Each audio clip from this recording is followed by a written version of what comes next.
তো হ্যালো বন্ধুরা, welcome to my YouTube channel. তো আজকে আমি রান্না করা দেখাবো হচ্ছে খিচুড়ি। তো আজ প্রথম আমি একাই খিচুড়ি রান্না করব।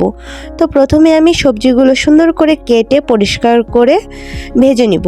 তো কড়াইতে তেল দিয়ে আমি সবজিগুলো কড়াইতে দিয়ে দিলাম। তো দিয়ে এখন সুন্দর করে আমি এপিট ওপিট নাড়াচাড়া করে সুন্দর করে লাল লাল করে ভেজে নিব। তারপরে দিয়ে দেব হচ্ছে হলুদ গুঁড়ো এবং সামান্য একটু লবণ। তো সেগুলোও আমি সুন্দর করে সবজিগুলোতে মিশিয়ে নেব, তারপর উঠিয়ে ফেলবো। তারপরে কড়াইতে তেল দিয়ে তাতে চাল ডাল ধুয়ে রাখা সেগুলো সুন্দর করে ভেজে নিব, কারণ ভেজে নিলে টেস্টটা একটু সুন্দর হয় খিচুড়িতে। তো তারপরে এতে একটু সামান্য হলুদও দিয়েছি আমি। তো দিয়ে এখন সুন্দর করে একটু সময় নিয়ে নাড়াচাড়া করতে হবে। বেশি আঁচে রান্না করা যাবে না, তাহলে নিচটা পুড়ে যাবে। তো আমি হালকা করে তাপে রান্না করছি। তো এর ভিতর আমি দিয়ে দিলাম কিছু কিছু কাঁচামরিচ। তো কাঁচামরিচ দিয়েও আমি সুন্দর করে নাড়াচাড়া করে নিচ্ছি। তারপরে আমি একটা ছোট হাঁড়িতে জল বসিয়ে দিয়েছি। তার ভিতর আমি এখন ভেজে রাখা চাল ডাল আর যে সবজিগুলো ভেজে রাখছি সেগুলো আস্তে আস্তে করে দিয়ে দেবো। তো প্রথমে আমি চাল ডাল ভেজে রাখাগুলো দিয়ে দিয়েছি। তো যে আমি দিয়ে দিচ্ছি, দেখুন জলের ভিতর পরিমাণ মতো জল নিতে হবে। তারপরে হচ্ছে আমি এখন সবজিগুলোও সুন্দর করে দিয়ে দিচ্ছি এর ভিতরে, যাতে সব কিছু একসাথে সুন্দর মতো সেদ্ধ হয়ে যায়। তো দিয়ে দেওয়ার পর এর ভিতরে আমি দিয়েছি সামান্য একটু শুকনো মরিচের গুঁড়া, যাতে কালারটা একটু ভালো আসে। তো এখন সব কিছু দিয়ে আমি সুন্দর করে নাড়াচাড়া করে মিশিয়ে দিচ্ছি। মিশিয়ে দেওয়ার পরে এখন আমি ঢাকা দিয়ে এটা ঢেকে দিব। তো ঢেকে দেওয়ার পরে এখন এটাকে সুন্দর করে জাল দিতে হবে। জাল মানে আমার হচ্ছে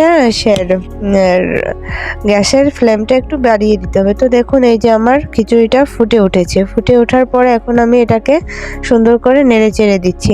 নেড়ে চেড়ে আমি আবারও এটাকে একটু আঁচ বাড়িয়ে দিয়ে আবারও এটাকে রেখে দিলাম। রেখে দেওয়ার পরে এখন আমি সম্ভরা দেবো। এর জন্য কড়াইতে জিরে আর হচ্ছে তেজপাতা ফোড়ন দিয়েছি। ফোড়ন দেওয়ার পরে এগুলো সুন্দর করে নাড়াচাড়া করে ভেজে নিয়ে এখন আমি এটা হাঁড়ির ভিতর দিয়ে দিব, কারণ এটা তো আর নামানো সম্ভব না। এই জন্য হাঁড়ির ভিতরে আমি সম্ভরাটা দিয়ে দেবো। দিয়ে দিয়েছি। তো দিয়ে এখন আমি এটা কিছুক্ষণ আর একটু মিশিয়ে দেবো নাড়াচাড়া করে। তো মিশিয়ে দিচ্ছি। দেখুন এই যে আমি এপিট ওপিট সুন্দর করে এদিক ওদিক দিয়ে নাড়াচাড়া করে সুন্দর করে এটা মিশিয়ে দেবো, কারণ না হলে টেস্টটা ভালো আসবে না। যদি আপনারা বেশি পরিমাণে ঝাল খান তো ঝালটা একটু বেশি দিবেন। তারপর যদি লবণ একটু বেশি খান বা লবণ আপনাদের পরিমাণ মতোই দিয়ে দিবেন। তো আমার খিচুড়ি রান্না তো অলমোস্ট শেষ হয়ে গেছে। তো দেখুন এই হচ্ছে আমার খিচুড়ির ফাইনাল লুক। তো কালারটা কত সুন্দর আসছে দেখুন আপনারা। তো এখন এই যে আমি আরেকটু নাড়াচাড়া করে মিশিয়ে এখন এটাকে নামিয়ে নেব। তো খিচুড়িটা এই হচ্ছে আমি নামিয়ে নিয়েছি। তো ছোট একটা বাটিতে প্রথমে আমি উঠালাম। আর খিচুড়িটা খেতেও যে এত টেস্ট হয়েছে তো কি বলবো। তারপর এই যে নামিয়ে নেওয়ার পরে দেখুন এই যে কালারটা কতটা সুন্দর আসছে। তো ফার্স্ট টাইম একা রান্না করছি, তো দেখে ভালোই লাগলো। তারপরে এটা হচ্ছে আমি বেগুন ভাজি করছিলাম, তো সেটা স্কিপ হয়ে গেছে, ভিডিওটা করা হয়নি এই জন্য। তো বন্ধুরা আজকের ভিডিওটা এই পর্যন্ত। ধন্যবাদ সবাইকে আমার সাথে থাকার।